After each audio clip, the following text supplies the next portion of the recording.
Au nom du Père et du Fils et du Saint-Esprit, ainsi soit-il.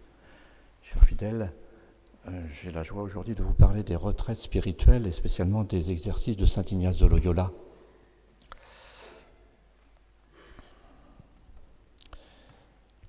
Ce qu'il faut savoir surtout, c'est que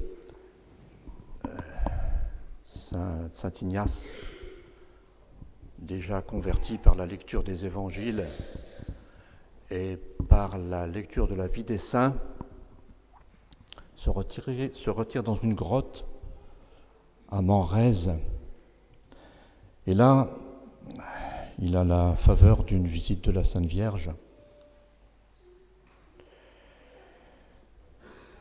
Il se retirera quelque temps chez les bénédictins de Montserrat. Et puis, la Sainte Vierge lui donne des indications très précises pour la composition du livre des exercices qui porte son nom. Il porte le nom de saint Ignace, mais on pourrait aussi dire que ce sont les exercices de la Sainte Vierge.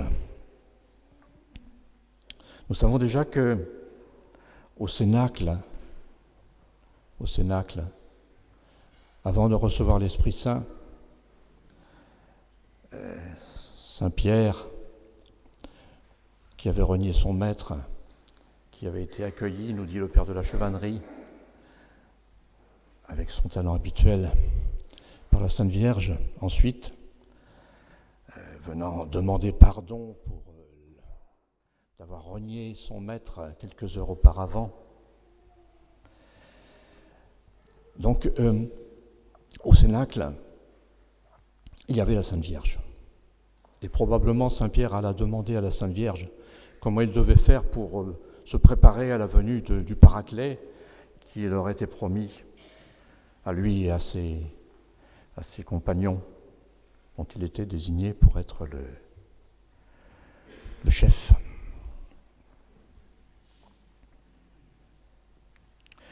Le Père Lenné,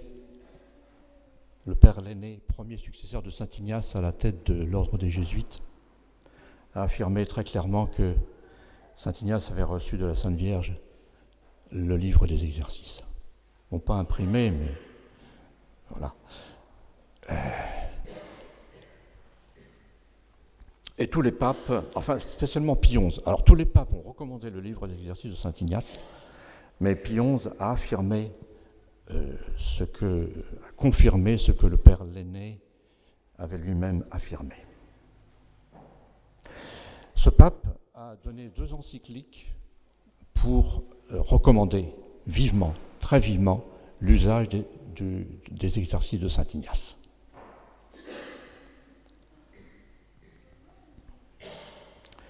Par exemple, en 1922, Meditantibus Nobis, dans la retraite de Manrèze, saint Ignace apprit de la Mère de Dieu elle-même comment il devait combattre les combats du Seigneur.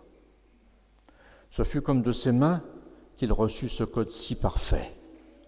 C'est le nom qu'en toute vérité nous pouvons lui donner, dont tout soldat de Jésus-Christ doit se servir. Nous voulons parler des exercices spirituels qui, selon la tradition, furent donnés du ciel à saint Ignace. Non qu'il ne faille estimer les autres exercices de ce genre en usage ailleurs, mais en ceux qui sont organisés selon la méthode ignatienne, tout est disposé avec tant de sagesse, tout est en si étroite coordination que si l'on n'oppose pas de résistance à la grâce divine, il renouvelle l'homme jusque dans son fond et le rend pleinement soumis à la divine autorité. Chers fidèles, il y a eu au début du XXe siècle une âme de feu. François de Paul Vallet. Il paraît qu'en Espagne on prononce Vallette, mais ce nom de Vallet est bien français. Les parents de ce futur jésuite sont issus du Dauphiné.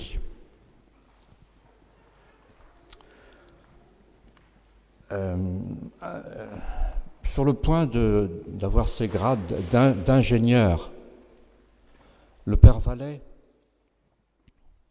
fait une retraite de Saint-Ignace. Il y est bouleversé par l'efficacité de cette méthode. Et il décide de ne pas attendre d'avoir ses grades d'ingénieur et d'entrer au noviciat des Jésuites.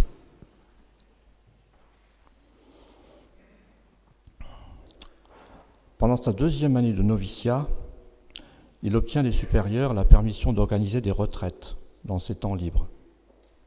Il organise, il recrute, il est le frère cloche, le frère qui agite la cloche pour signaler le début et la fin des exercices. Et en l'espace d'un an, il recrute quelques vieux pères jésuites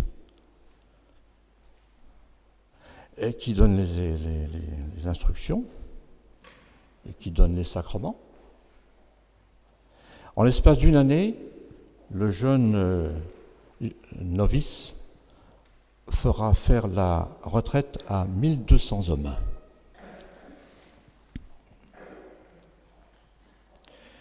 Vous connaissez sans doute la suite de la carrière du père Vallet, comment il fonde une société devenue prêtre et après son troisième an de probation supplémentaire, les études sont longues chez les jésuites, comment il fonde une association,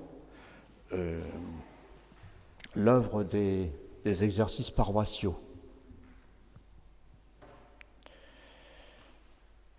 qui est louée par Rome.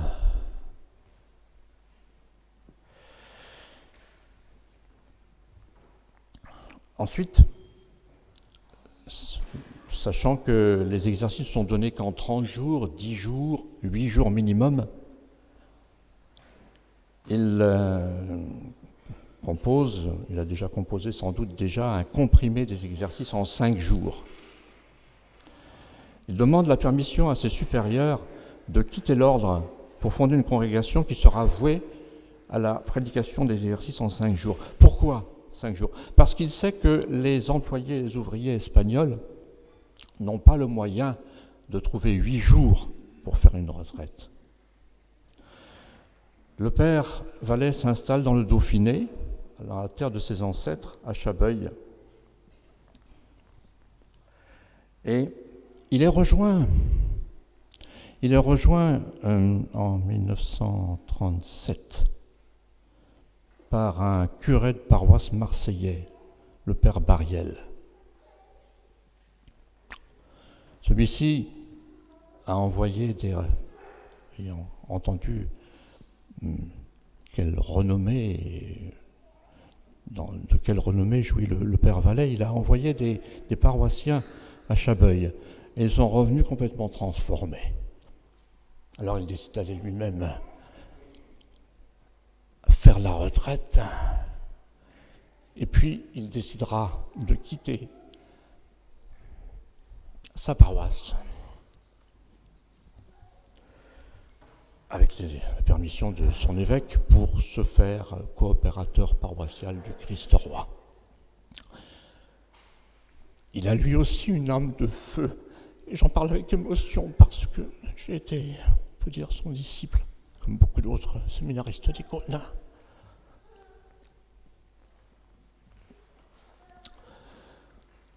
De l'âge de 40 ans, c'est l'âge qu'il a quand il quitte Marseille, jusqu'à 86 ans, il va prêcher l'exercice avec beaucoup de zèle, beaucoup d'entrain.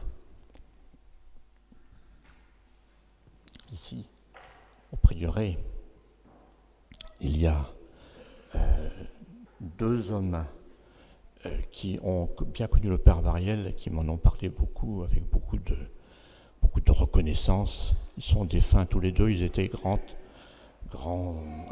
adeptes des exercices qu'ils renouvelaient aussi souvent que possible, et l'un d'entre eux les renouvelait chaque année, pendant plusieurs décennies. Alors, vous avez le témoignage de Pie XI déjà.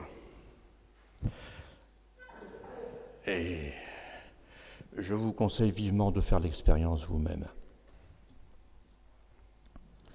Au XVIe siècle, les premières carmélites d'Espagne envoient un essaim à Anvers, fondé un monastère du Carmel réformé par sainte Thérèse d'Avila.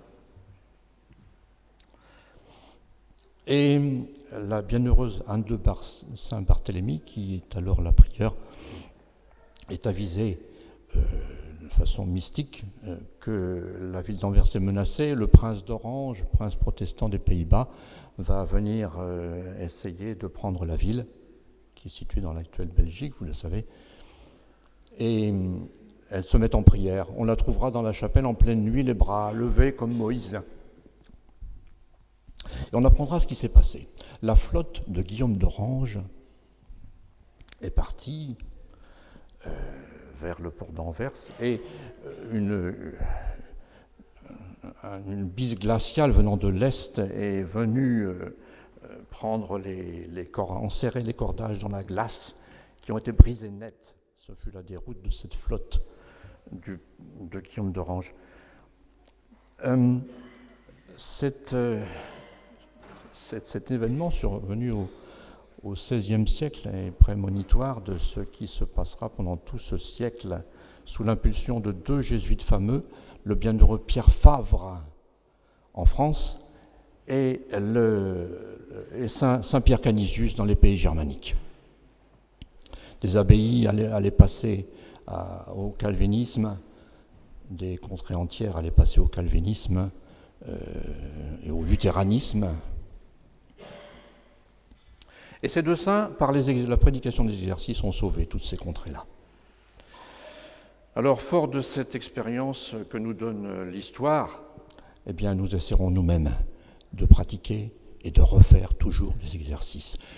Le père Marziac me disait « Monsieur l'abbé, on trouve toujours quelque chose de nouveau quand on les prêche, toujours quelque chose dans le texte du livre des exercices de saint Ignace. » Alors, confions-nous à la très sainte Vierge Marie, qui a tant aidé la chrétienté au XVIe siècle.